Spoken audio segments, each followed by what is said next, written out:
सुंदरवन नामक जंगल में एक साधु रहता था। एक दिन साधु जंगल में घूमने निकला। घनी जंगल होने के कारण साधु अपना रास्ता भूल गया।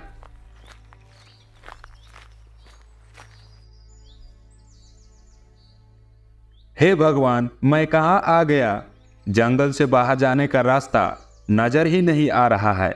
भूख भी लगी है, अब क्या करूं? तभी जंगल में साधु को एक आवाज सुनाई देता है। साधु महाराज, मुझे बचा लो। साधु महाराज, मुझे बचा लो, बचा लो, बचा लो। लगता है मुझे कोई पुकार रहा है। जरूर कोई मुसीबत में है, मुझे अवश्य देखना चाहिए। साधु ने इधर उधर देखा तो उसे कुछ भी नहीं दिखाई दिया।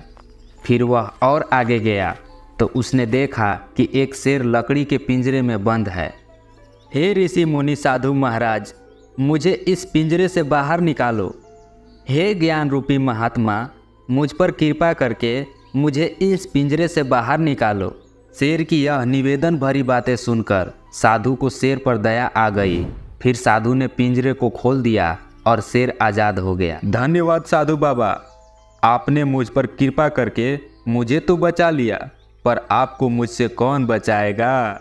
क्या मतलब तुम्हारा? तुम कहना क्या चाहते हो? इतना भोले मत बनो साधु। तुम मेरा चरित्र और व्यवहार तो जानते ही हो। मैं जंगल का राजा शेर हूँ। मुझे तेज भूख लगी है। मैं तुम्हें खाकर अपना भूख मिटाऊंगा। हे सिंह, मैंने तेरी जीवन की रक्षा की है और तू यह भूल रहा है। जीवन रक्षा करने वाला जीवन दाता के रूप में होता है और मैंने तो तुझे एक नई जिंदगी दी है। अगर तुमने मुझे अपना आहार बनाया तो तुझे भयंकर श्राप लगेगा। अरे साधु महाराज, तुमको यह पता नहीं है? पाप और पुण्य केवल इंसानों का ही होता है। मैं तो जानवर हूँ, जानवर। जानवर को न पाप लगता है न पुण्य। मुझे तो अपना पेट भरना है। अब तुम मरने के लिए तैयार हो जाओ। हे सिंह, जरा ठहर जाओ।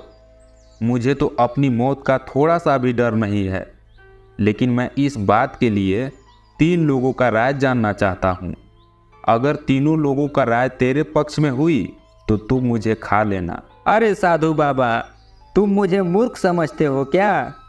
इस घने जंगल में तुझे वो 3 लोग कहाँ से मिलेंगे? अरे सिंह, मनुष्य नहीं मिला तो क्या, इस जंगल में पेड़ पशु पक्षी तो है ना, उन्हीं से पूछ लूँगा। ठीक है, लेकिन जल्दी करो, मुझे जोरों की भूख लगी है। इतना कहकर शेर और साधु घने जंगल की ओर निकल जाते हैं। कुछ दूर चलने पर साधु को एक मोटा सा पेड़ मिला। फिर पेड़ ने साधु से कहा, प्रणाम साधु महाराज। आयुष्मान भव, खुश रहो। कहिए साधु महाराज, मैं आपकी क्या सेवा कर सकता हूँ? हे वृक्ष, मैंने शेर को पिंजरे से बाहर निकाला, इसे आज़ाद किया। मैंने इसका जीवन बचाया, लेकिन यह मुझे ही खाना चाहता है। क्या यह सही है? हाँ, यह सही है, क्योंकि संसार में भलाई ही नहीं है। मैं अपनी छाया से लोगों पर उपकार करता हूँ। सभी प्राणी मेरे छाया में विश्राम करते हैं।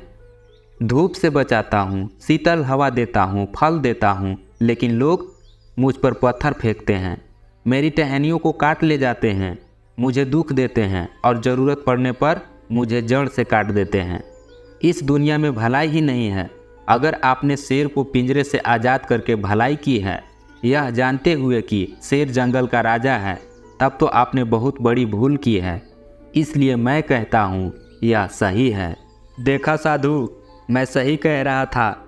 इस जंगल में सभी प्राणी भोजन के लिए एक दूसरे पर आश्रित हैं।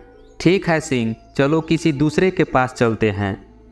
वहाँ देखो, एक तोता है। चलो उस तोते से पूछ लेते हैं।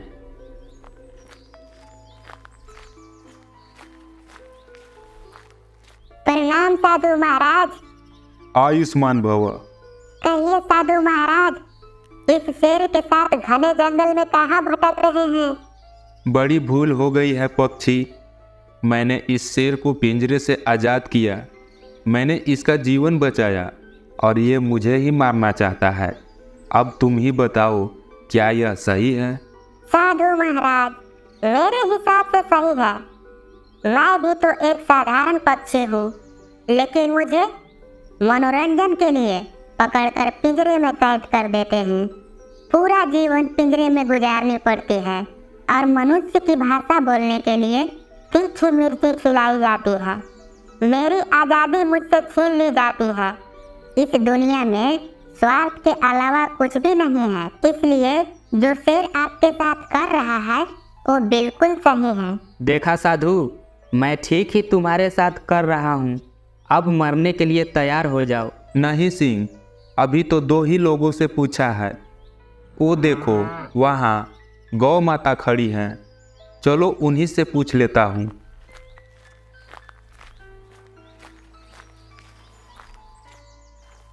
हे गौ माता, मैंने शेर को पिंजरे से आज़ाद किया है। मैंने इसकी जीवन की रक्षा की है और ये धोखेबाज शेर मुझे ही मारना चाहता है। बताओ माता, क्या यह सही है? हे तपस्वी, मुझे तो यकीन भी नहीं हो रहा है कि यह जंगल का राजा एक लकड़ी के पिंजरे में कैद हो गया। मुझे तो हंसी आ रही है। मूर्ख गाय, तुम मुझ पर हंस रही है। हे सिंह, मैं आप पर नहीं हंस रही हूँ। मुझे इस बात पर हंसी आ रही है कि आखिर पिंजरे में आप कैसे कैद हो गए थे। क्या ये साधु की बात सत्य है? हाँ, यह साधु सही कह रहा है। लेकिन महाराज, मुझे आपकी बातों का यकीन नहीं हो रहा है। आप झूठ बोल रहे हैं। अरे गाय, तुम मेरा अपमान कर रही है। इसका अंजाम बहुत बुरा हो सकता है। कहीं मैं साधु को छोड़कर तुझे ही न खा जाऊं। आप क्रोधित मत हो सिंह महाराज। मैं भी तो देखना चाहती हूँ कि आपकी बातों में कितनी सच्चाई है। जरा मैं भी तो देखूं कि आप उस छोटे से पिंजरे में कैसे कैद हो गए थे। मुझे तो विश्वास ही नहीं होता। अगर तुझे विश्वास ही नहीं होता तो चल मेरे साथ, मैं तुझे दिखाता हूँ कि मैं उस पिंजरे में कैसे कैद हुआ था। इतना कहकर गाय, शेर और साधु तीनों उस पिंजरे के पास पहुँच गए जहाँ शेर पहले से पिंजरे में कैद था। देख, मैं तुझे दिखाता हूँ कि मैं इस पिंजरे में कैसे कैद था। इतना कहकर वह शेर पिंजरे में चला गया। तभी गाय ने साधु को इशारा किया, तपस्वी, पिंजरे का दरवाज़ा बंद कर दो। फिर साधु ने तुरंत पिंजरे का दरवाज़ा बंद कर दिया। इस तरह मूर्ख शेर अपनी ही बातों में फंस गया। अरे साधु बाबा, ये आपने क्या किया? दरवाज़ा खोलो, दरवाज़ा खोलो। मूर्ख शेर, अब तू इस पिंजरे में ही रह। तू इसी के लायक है। हे गौ माता, आपके कारण मेरी जान बच गई, नहीं तो यह शेर मुझे मार ही डालता। तपस्वी साधु, तुम इतने ज्ञानी होकर भी भूल जाते हो कि दुष्ट अधर्मी पर कभी विश्वास नहीं करनी चाहिए, क्योंकि दुष्ट का स्वभाव ही होता है दुष्टता करना। सांप को जितना भी दूध पिलाओ, लेकिन मौका मिलते ही वह जरूर डंसता है। इसी तरह जहरीले बिच्छू से कितना भी प्रेम करो, वह कभी न कभी विषैला डंक जरूर मारता है। इसी तरह दुष्ट लोग भी होते हैं। दुष्टता करना उनके व्यवहार में होता है। इसीलिए दुष्ट को कभी माफ़ नहीं करनी चाहिए। कभी कभी दया भी दुख का कारण बन जाता है। इसलिए बुरे लोगों पर मोह माया नहीं करना चाहिए। धन्यवाद माता, आप धन्य हो। आपकी जय हो। कहानी अच्छी लगी हो तो वीडियो को लाइक कर दीजिए, चैनल को सब्सक्राइब कर दीजिए और इस वीडियो को अपने दोस्तों में शेयर कीजिए। मिलते हैं अगले वीडियो में, तब तक के लिए जय हिंद।